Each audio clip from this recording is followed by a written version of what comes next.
Welcome students. Modern history के एक और सेशन में आपका स्वागत है। आधुनिक इतिहास विविध पार्ट को हम कवर कर रहे थे, जिसमें हम लोगों ने 4 पार्ट ऑलरेडी कंप्लीट कर लिए हैं और अब हमारे सामने ये पार्ट नंबर 5 है और क्लास नंबर 33 रहेगी। विविध से लेकर हम विभिन्न प्रकार के प्रश्नों को लेकर चल रहे थे और हिस्ट्री के ऐसे प्रश्न जो किसी पर्टिकुलर चैप्टर या पर्टिकुलर भाग से संबंधित नहीं होते, वो कहीं से भी उसका कालक्रम हो सकता है। तो उस प्रकार के प्रश्नों को सॉल्व कर रहे थे, जिसमें हम लगभग 100 प्रश्नों को सॉल्व कर चुके हैं और ऐसे ही लगभग 3 या 4 पार्ट में हम इनको कवर कर लेंगे। ठीक है, तो आज का पहला प्रश्न हम लोग देखते हैं। आज के जो सारे प्रश्न हैं मोस्टली वो सारे जो प्रश्न हैं या तो आपको मैचिंग वाले मिलेंगे या कालाक्रम के अनुसार आपको एडजस्ट करने के लिए मिलेंगे। एग्जाम में इनका कई प्रकार से उपयोग होता है। ठीक है, तो पहला प्रश्न है, हमें देखना है कि इनको कालाक्रम के अनुसार व्यवस्थित करें और सही उत्तर का हमें चयन करना है। तब देखिए, पहला है अंतरिम सरकार का गठन, कैबिनेट मिशन का पहुंचना, मुस्लिम लीग द्वारा सीधी कार्रवाई के प्रारंभ करना, जिन्ना द्वारा शिमला कॉन्फ्रेंस को विध्वंस करना। ठीक है, ये सारी घटनाएं 1945 और 46 की बात की घटना है। ठीक है, तो इसमें क्या हुआ था, सबसे पहले आप जानते हैं वेबल योजना आई थी 1945 में। ठीक है, वेबल योजना के बाद एक भारत में संविधान का प्रावधान, को निर्मित करने का समझौ प्रस्ताव भी दिया गया था कि आप डोमिनियन स्टेट और खाली आप सैन्य और आपका विदेश को छोड़कर आप बाकी सब भारत ही संभालेगा। उसके बाद इसके लिए शिमला कॉन्फ्रेंस हुई, तो ये शिमला कॉन्फ्रेंस हुई थी। ठीक है, लेकिन मुस्लिम लीग का द्वारा इसका शिमला कॉन्फ्रेंस को पूरी तरह से बहिष्कार कर दिया गया। बहिष्कार मतलब शिमला सम्मेलन में जो भी प्रस्ताव रखे गए थे वो मुस्लिम लीग द्वारा मना कर दिया गया था और उसको अस्वीकार कर दिया था। तो पहली घटना तो ये हो जाएगी। ठीक है, फिर उसके बाद क्या होता है कि कैबिनेट मिशन पहुंचता है भारत में 1946 में। जब कैबिनेट मिशन पहुंचता है तो संविधान सभा का गठन होता है। संविधान सभा के गठन से पहले उसके द्वारा मुस्लिम लीग द्वारा प्रत्यक्ष कार्रवाई प्रारंभ कर दी जाती है और उसी बीच में अंतरिम सरकार का भी गठन होता है। ठीक है, तो यहाँ पे आपको आंसर मिल चुका होगा। ठीक है, तो इसका आंसर सही आंसर जान, तो इसका जो सही आंसर हो जाएगा ये आंसर बी हो जाएगा। ठीक है, पहले आपका जिन्ना दौरा शिमला कॉन्फ्रेंस को ख़त्म करना। ठीक है, दूसरा आपका क्या बोलते हैं कैबिनेट मिशन का पहुंचना, फिर मुस्लिम द्वारा कार्रवाई करना और अंतरिम सरकार का गठन। इस प्रकार ये घटनाएं घटित होती हैं। ठीक है, थोड़ा समय ले लिया इस प्रश्न में, लेकिन देखिए अब अगला जो प्रश्न है इसमें कई सारी घटनाएं हैं। ठीक है, और उनको चार चार आपको ऐड कर कर पूरे ABCD आपको ऑप्शन बना दिया गया। तो हमें घटना का क्रम याद होना चाहिए। देखिए, सबसे पहले आप साइमन कमीशन आपको पता है 1928 की घटना है। ठीक है, सविना अवज्ञा आंदोलन 1930 की घटना है। खुदाई खिदमतदार ये भी सविना अवज्ञा से आंदोलन से जुड़ा हुआ है, ये भी 30 की घटना है। सूरत विभाजन 1907 की घटना है। तो इसका मतलब सबसे पहला ऑप्शन तो सूरत विभाजन ही आएगा। तो हम देख लेते हैं सूरत विभाजन कौन से ऑप्शन में। ये देखिए ऑप्शन नंबर डी में सूरत विभाजन हो जाता है। ठीक है, उसके बाद 1928 में 1900 पहला ऑप्शन सूरत का विभाजन, फिर 1928 में साइमन कमीशन। ठीक हो गया, यहाँ तक आपको समझ गए।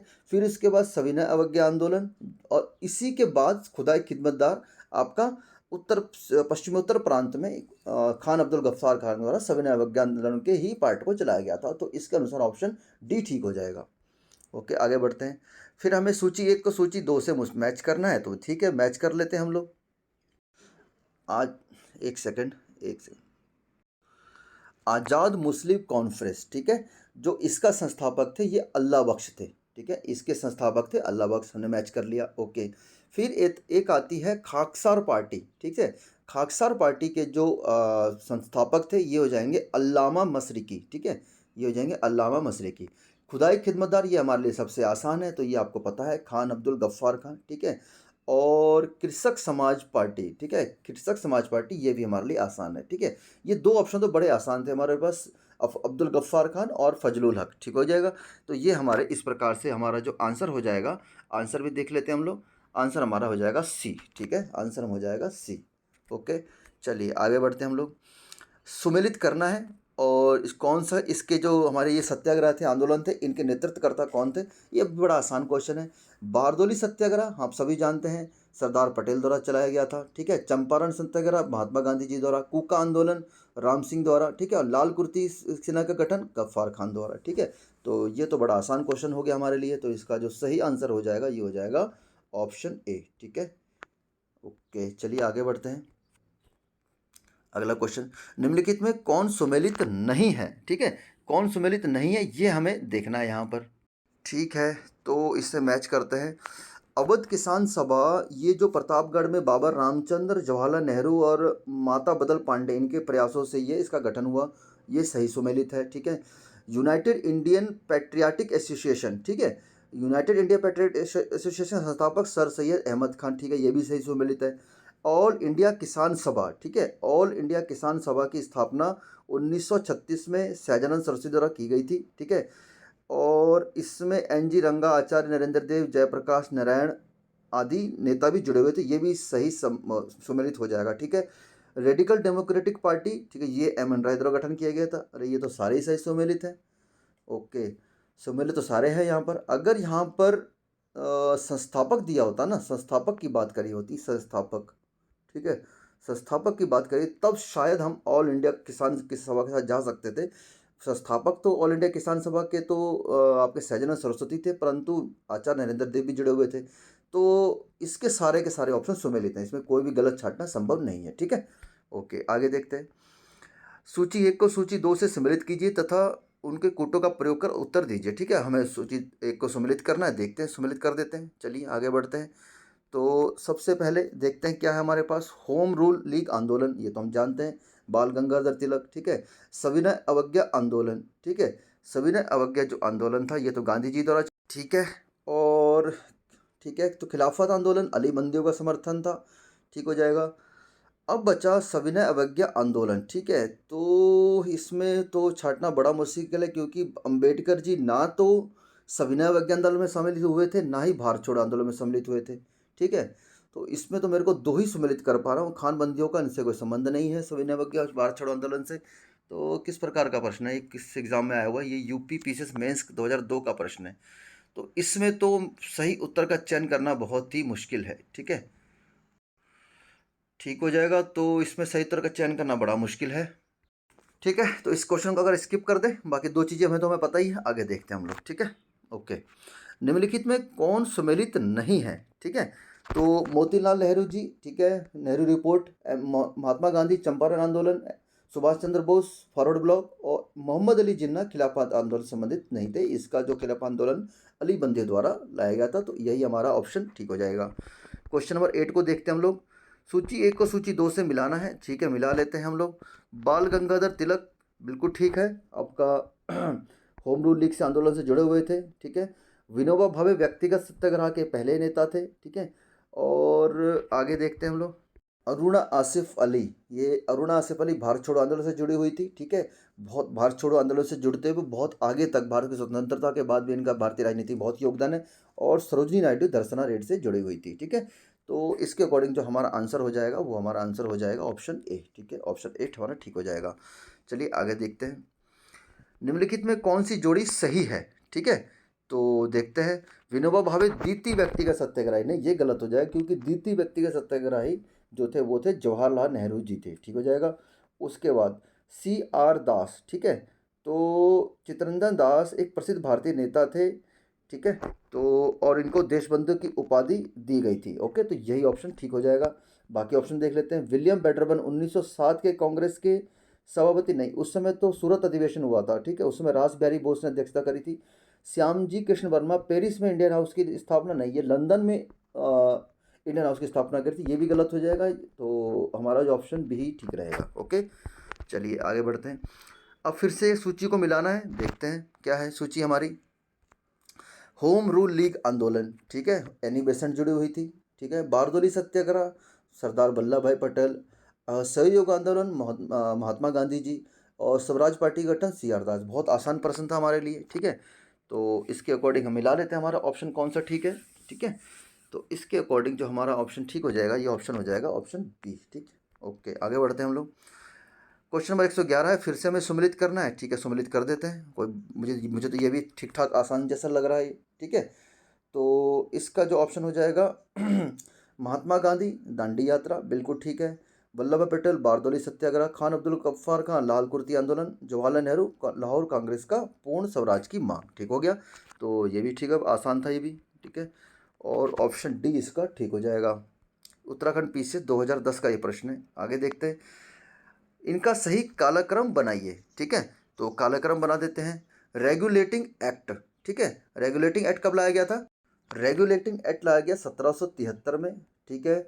सूरत की फूट 1907 में कांग्रेस की फूट हो गई। बंगाल का विभाजन 1905 की घटना है और मुस्लिम लीग की स्थापना 1906, ठीक है। तो इसके अकॉर्डिंग हमारा पहला रेगुलेटिंग एक्ट हो जाएगा, दूसरा बंगाल के विभाजन, तीसरा मुस्लिम का गठन और चौथा सूरत की फूट, ठीक है। तो इसके अकॉर्डिंग जो हमारा आंसर हो जाएगा वो हो जाएगा ACDB, ACDB, ठीक है। तो ये हमारा ऑप्शन बी ठीक हो जाएगा। ओके, चलिए आगे बढ़ते हैं। राष्ट्रीय आंदोलन की जो निम्नलिखित घटना है इनको कालाक्रम व्यवस्थित करना है। आसान प्रश्न होना चाहिए आपके लिए। उस 1917 की घटना है चंपारण, 1920 की असहयोग आंदोलन, 1942 की घटना है भारत छोड़ो आंदोलन और दांडी यात्रा 1930 की घटना हो जाएगी, ठीक है। तो सबसे पहले चंपारण सत्याग्रह, फिर उसको असहयोग आंदोलन, फिर दांडी यात्रा, फिर भारत छोड़ो आंदोलन, ठीक है। तो इसके अकॉर्डिंग हमारा आंसर होना चाहिए 1 2 4 3। तो 1 2 4 3 कहाँ पर है, तो ये है, ठीक हो गया। चलिए आगे बढ़ते हैं। फिर से हमें कालाक्रम चुनना है, ठीक है। तो Rowlatt act, Simon commission, home Rowlatt act जो लाया गया था, ठीक है। तो रॉलेट एक्ट था 1919 की घटना है, ठीक है। साइमन कमीशन 1928 की घटना है। गांधी इरविन समझौता 1931 की घटना है। होम रूल आंदोलन ये है आपकी 1916 की घटना है, ठीक है। ओके, तो सबसे पहले होम रूल लीग आंदोलन, फिर उसके बाद आपका रॉलेट एक्ट। तो इसके अकॉर्डिंग जो ऑप्शन ठीक हो जाएगा, ऑप्शन डी ठीक हो जाएगा हमारा। आगे देखते हैं। निम्नलिखित कथनों पर विचार करिए और इन कथनों में से कौन कौन से सही है वो हमें निकालना है, ठीक है। तो देखते हैं, आंसर निकालते हैं हम लोग। अंतरिम सरकार में 1946 में रेल मंत्रालय कार्य आसफ अली देखते थे, ठीक है। प्राचीन स्मारक संरक्षण कानून जब लॉर्ड कर्जन गवर्नर जनरल थे पारित हुआ था, ये भी ठीक है। भारतीय राष्ट्रीय कांग्रेस के हरिपुरा अधिवेशन की अध्यक्षता CR दास ने करी थी, नहीं, इसकी अध्यक्षता करी थी सुभाष चंद्र बोस ने।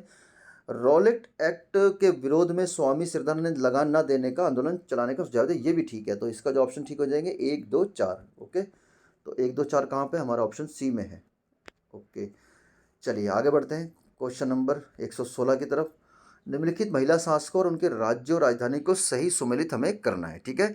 तो सबसे आसान तो हमें दिखता है रानी लक्ष्मीबाई झांसी, ठीक है। और महारानी अहिल्याबाई, ये तो होलकर राज्य से आपको समझते हैं, ठीक है। और रानी दुर्गावती ये गढ़ा मंडल, और बेगम रजिया सुल्तान ये हो जाएंगे आपकी दिल्ली। ओके, तो ये हमारा ऑप्शन ठीक हो जाएगा। तो इसके अकॉर्डिंग हमारा 3 2 1 4, 3 2 1 4, तो ये हो जाएगा ऑप्शन ए, ठीक है। आगे देखते हैं। निम्नलिखित घटनाओं का सही कालाक्रम क्या है, ठीक है। अब इस क्वेश्चन को करने से पहले मैं ना आपसे एक बात करना चाहता हूँ कि कई स्टूडेंट कहते हैं ना कि सर यूपीएससी के प्रश्न हमारे किस काम के हैं। तो मैं उनसे एक ही बात कहता हूँ कि यूपीएससी के प्रश्न है वो कभी भी आपको आउटडेटेड नहीं होते। यूपीएससी के प्रश्न आपको कहीं ना कहीं आने वाले फ्यूचर के, आप वनडे एग्ज़ाम या पीसीएस या लोअर पीसीएस जो भी एग्ज़ाम के लिए आपके लिए बनते हैं। कई बच्चे कहते हैं हम तो वनडे एग्ज़ाम की तैयारी कर रहे हैं तो यूपीएससी के प्रश्न क्यों करें। आप इसी क्वेश्चन में देखिए, आप ये क्वेश्चन आया हुआ है आपका यूपीएससी 1995, और बिल्कुल हूबहू प्रश्न यूपी लोअर सबऑर्डिनेट 1998 का प्रश्न है, ठीक है। तो इन प्रश्नों को भी हमें देख के अच्छे से चलना है यूपीएससी के प्रश्नों को। तो ठीक है, अब इनको हम कालाक्रम स्टार्ट देखते हैं। लखनऊ समझौता 1916 की घटना है, ठीक है। रॉलेट 1919 की घटना है, ठीक है। और द्वैत शासन का प्रवर्तन 1919 की घटना तो है, लेकिन ये रॉलेट सत्याग्रह के बाद होती है, ठीक है। और बंगाल भंग ये 1905 की घटना है, ठीक है। ये 1919 हो गया। तो इसके अकॉर्डिंग जो हमारा जो आंसर हो जाएगा, अब आप देख लेते हैं। तो सबसे पहले जो घटना आती है बंगाल भंग वाली घटना आती है, ठीक है। तो 4 1 3 2, 4 1 3 2 का ऑप्शन बी में हमारा ये नहीं था, ठीक है। ओके, आगे देखते हैं हम लोग। निम्नलिखित घटनाओं को पढ़ें। लखनऊ समझौता 1916, ठीक है, अब तो आसान हो गया आपके लिए। चंपारण 1917, खिलाफत 1919, ठीक है। और जलियांवाला बाग ये आपका जलियांवाला बाग खिलाफत आंदोलन के बाद घटित हुआ था। तो ये घटनाएं आपके सामने हैं। तो सबसे पहले लखनऊ समझौता, फिर चंपारण, ठीक है। तो इसके अकॉर्डिंग जो हमारा आंसर हो जाएगा ये 1 2 4 3, ठीक है। ओके, ठीक है, आगे बढ़ते हैं हम लोग। 119 नंबर प्रश्न है। निम्नलिखित घटनाओं पर विचार करिए तथा कोटों का उपयोग कर सही कालाक्रम का चयन करिए, ठीक है। फिर से आसान प्रश्न है। तो खिलाफत आंदोलन 1919, ठीक है। ये सारे जो है ना, ये सारे 1919 की घटना है, सारी घटना 1919 की घटना है, ठीक है। अब इसमें हमें चीज़ें को आंसर को सही निकालना है। देखिए, ये जो 3 घटना है ना, ये रॉलेट सत्याग्रह, जलियांवाला बाग हत्याकांड, ये आपस में जुड़े हुए हैं, ठीक है। तो आप सबसे पहले देखिए, सबसे पहले रॉलेट सत्याग्रह आया था, ठीक है। तो ठीक है। तो सबसे जो पहली घटना थी रॉलेट सत्याग्रह, 6 अप्रैल को ये घटना घटित हुई थी। ठीक है। फिर जलियांवाला बाग 13 अप्रैल 1919 को घटना घटी थी। फिर उसके बाद जो थी खिलाफत आंदोलन जलियांवाला बाग के बाद हुआ था, 27 अक्टूबर को यह घटना घटी थी। और भारतीय राष्ट्रीय कांग्रेस का अमृतसर अधिवेशन दिसंबर 1919 में घटना ये घटी थी। ठीक है। तो पहला हमारा 4, 2 और उसके बाद 1, फिर 3, 4, 2, 1, 3। ठीक है। तो इसमें जो मेरे ख्याल से सी और डी ऑप्शन यहाँ पे हाइड हो गए, तो इसी अकॉर्डिंग आप इसको मान के चलेंगे। ठीक है। अगला प्रश्न हम लोग देखते हैं, भारतीय राष्ट्रीय आंदोलन से संबंधित निम्नलिखित घटनाओं पर विचार कीजिए और सही घटनाओं का कालाक्रम पता कीजिए। आज कालाक्रम वाले बड़े क्वेश्चन है। ठीक है। तो देख लेते हैं क्या है कालाक्रम। ठीक है। तो मैंने इनके आगे मेंशन कर दिया है। सबसे पहली घटना, एक अधिनियम के रूप में रॉलेट विधेयक का पास होना। पहला तो घटना ये हो जाएगी, जब रॉलेट विधेयक पास हुआ उसके बाद ही जलियांवाला हत्याकांड हुआ 13 अप्रैल को। ठीक है। फिर दिसंबर 1919 में, ये तीनों घटनाएं 1919 की हैं, तो दिसंबर 1919 में ये अमृतसर अधिवेशन हो जाए और बाल गंगाधर तिलक जी का जो निधन हो जाता है वो हो जाता है 1920 में। ठीक है। तो ये घटनाएं थी हमारे पास। तो इसके अकॉर्डिंग जो हमारा आंसर हो जाएगा ये हो जाएगा ऑप्शन ए। ठीक है। तो ये ऑप्शन ए हमारा ठीक हो गया। तो ठीक है, ये आज का मैं अंतिम प्रश्न लेके चल रहा हूँ। प्रश्नों की संख्या है बट समय हो गया, तो फिर इसको लास्ट प्रश्न मान के चलते हैं। फिर नेक्स्ट पार्ट में हम इसको बाकी प्रश्नों को देखेंगे। ठीक है। तो उम्मीद करता हूँ ये सेशन आपके लिए लाभप्रद सिद्ध होगा। आपको आगामी आने वाले एग्जाम के लिए बहुत बहुत शुभकामनाएं। और इसी के साथ दोपहर में 2 बजे हमारी जो Uttarakhand upper PCS model test series चल रही है, जिसका पार्ट 1 कल हमने अपलोड कर दिया था, पार्ट 2 उसका आज अपलोड किया जाएगा, फिर पार्ट 3 में वो मॉडल पेपर 1 खत्म हो जाएगा। इसी प्रकार से हम एग्ज़ाम से पहले पहले 20 से 25 मॉडल टेस्ट पेपर सीरीज कर लेंगे। तो ठीक है, बने रहिए स्टडी एट द उत्तराखंड के साथ। मिलते हैं नेक्स्ट वीडियो में, तब तक के लिए जय हिंद।